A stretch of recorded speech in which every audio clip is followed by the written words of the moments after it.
Have you ever heard of the Club of Rome? In 1972, they wrote a very famous book called The Limits of Growth, where they warned that endless economic growth would eventually lead to overshooting the Earth's ecological boundaries. If we keep producing more and more, we'll end up producing too much. They say economic growth has its limits and that we're approaching these limits quite fast. Well, why am I holding this book? Because 30 years later, in 2004, they wrote another one, the revised update.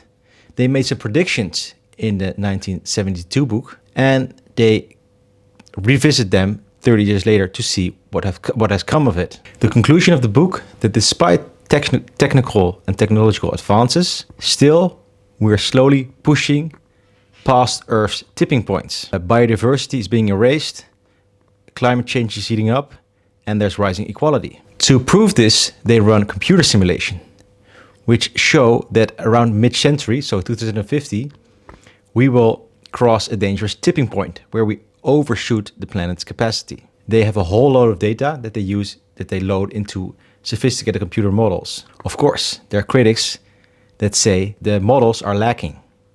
For example, people believe that there's always human ingenuity. We can always find new ways to make more sustainable technologies, to grow in ways that don't pollute the environment. These critics say we shouldn't underestimate human innovation and we shouldn't be too alarmistic. Nevertheless, the book is a very interesting read and it has influenced many debates in the world about economic growth. Let me know if you think we're heading for a tipping point or not.